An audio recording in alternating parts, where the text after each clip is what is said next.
Hi, Gary Zacharias here again with the Apologist bookshelf. You know, sometimes I get to do a review of a part of a book by somebody that I've met, and that's really interesting to me. But something I like even better is to do a book review by somebody that I admire and I consider to be a friend. We've met and spent a lot of time together. One of these individuals is Dan Story. I like everything Dan writes. I'm always for clarity. I'm always for good, clear organization. I'm also for challenging information, and Dan can do it all. Very clear writer, very thorough. I enjoy everything that he's got. He's got this book called Should Christians Be Environmentalists? And in a previous podcast, I covered part of his book.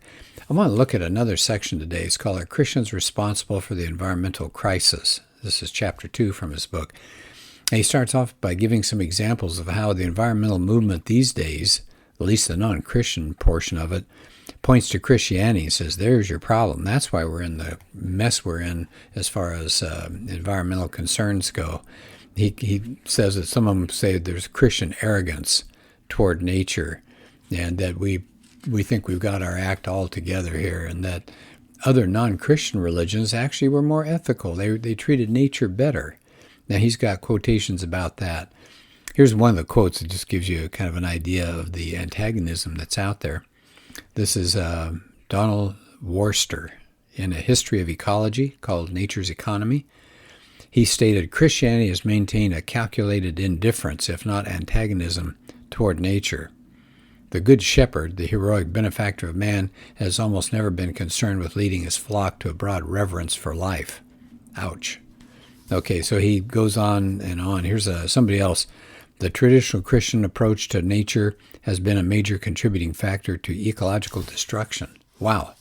So after that opening, then he develops in the rest of the chapter, really, who is to blame for the environmental crisis? He said, actually, this environmental degradation has occurred way before Europeans arrived into lands of North America and Africa and Asia and the Middle East and Australia. He goes way back. For example, he talks about primitive hunting and gathering societies. They destroyed vast areas of wilderness with fire. That's how they enlarged their hunting areas. And so he mentions a book by Gene Dorst, D-O-R-S-T. He says has demonstrated that it's the non-Western, non-Christian, and non-technological people that have a really poor environmental track record. They burned foliage, they overgrazed, they contributed to soil erosion, pollution, exterminated plant, animal species. That went on way before Christianity. And he says then you had the scientific and industrial revolutions, and they resulted in a lot of technological power that tried to subdue nature and created pollution and degradation that we know today. He says it's not Christianity, it was unbridled technology in this emerging secular society that brought about a lot of the problems. And so I thought that was a really good point that he develops. His next chapter, chapter 3, connects to this. Are non-Christian religions more environmentally responsible than Christianity? Because remember, that's what some of the claim is, that these nature religions out there actually are far more beneficial to the environment than Christianity is. Well, he says non-Christian religions actually failed to restrain environmental degradation. He said they actually have no explicit theological teachings that we should be protecting and caring for nature. Okay, so he starts off, he talks about tribal societies. He said, well, we get all of these romanticized Hollywood images of pre-Columbian cultures as if they all sat around in a harmonious, ecologically sensitive relationship with nature and singing Kumbaya and holding hands. But he said, not really. He said the so-called ecological Indian is more myth than fact. Native Americans were not innocent of environmental abuse, and he's got a lot of people who he's using for his sources. They used fire to manipulate their environment, massive overkilling of animals. They'd often stampede entire bison herds over cliffs. They didn't use every portion of their kill. Says that's alleged, but that's not true. Says sometimes just the best part of the meat was taken and the rest of it was just left to rot.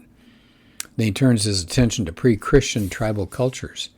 And he says the idea that tribal people lived in some idyllic relationship with their surroundings. He said that's a recent and largely mythological notion. He said mostly the religion of all these pre-literate societies, including Native Americans, is collectively called animism. Okay, animism. So what is animism? It's a belief that all of reality is pervaded or inhabited by spirits or souls, that somehow all of reality is in some sense animate, that all living things are endowed with spirits. But he says, it's not the same as the movie Pocahontas. He says these spirits are not necessarily friendly. They're unpredictable. They could be good, but they could be bad. So he says tribal people regarded nature with awe, true, but reverence and dread, in fact, a lot of dread. Any apparent concern for nature's welfare coming out of these tribal religions, he says, is a side effect. It's not doctrine. They were just trying to appease what they saw as a hostile spiritual world. Then he looks at Eastern religions. How have they done? Well, he said the two most popular ones in the U.S. are Buddhism and Hinduism. And how have they done with ecology? He says Eastern religions have failed to curb abuse of the environment and exploitation among societies. He gives examples of India and China. They've had devastating environmental degradation. They've haven't used pesticides correctly. They've flooded. They've ended up with desertification and deforestation.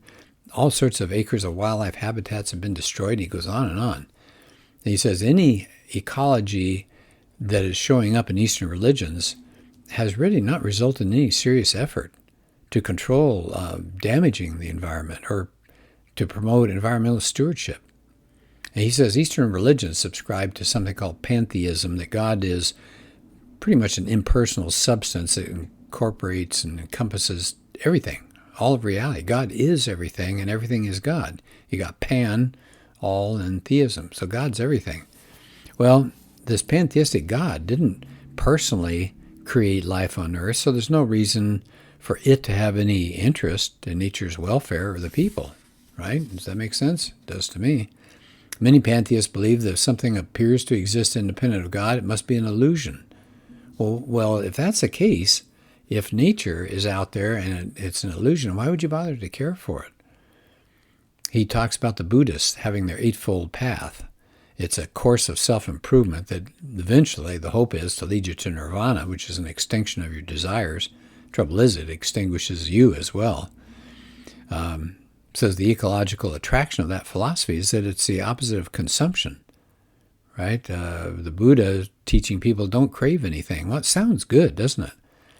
But few people in the West would consistently go along with a philosophy like that since it rejects material possessions. An even stronger ecological dimension common to some of these Eastern religions is something that Story calls ahimsa. It's their word for law of nonviolence toward all living things. And that sounds good, right? The desire to harm animals, but it doesn't come from a religious doctrine that's teaching you altruism. It's human-centered. You're doing it. You're not trying to protect the animals. You're trying to do it to maintain good karma, to make things go well for you. Because if you harm other creatures, you can end up with bad karma. He talks about nature religions, something like Wicca and Neo-Druidism and Gaia. And it says that sounds good, right? That you end up with earth worshiping and the entire biosphere being a conscious living entity. But neo-pagan and other of these new spiritual movements really have done little to lessen economic globalization.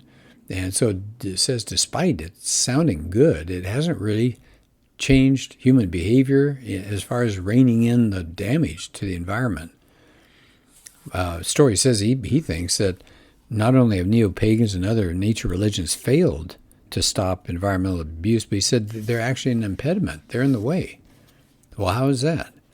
He says many Christians and other conservatives have come to associate neo-paganism with environmentalism. And so because of that, many shy away from engaging in pro-environmental activities because they're turned off by these other groups. So I thought that was an interesting point. So there's the chapter. That's pretty much the chapter about non-Christian religions, more environmentally responsible? And his answer is no, if you really look at history. So Dan, again, it has so much to say, and of course I'm just hitting a few highlights here, but I would suggest if you're interested in ecology, and Christians should be, we were given a command by God to be good stewards. And so he makes that an important part of his book. But that's another chapter. Okay, so thanks very much for listening to this, and we'll do another podcast soon.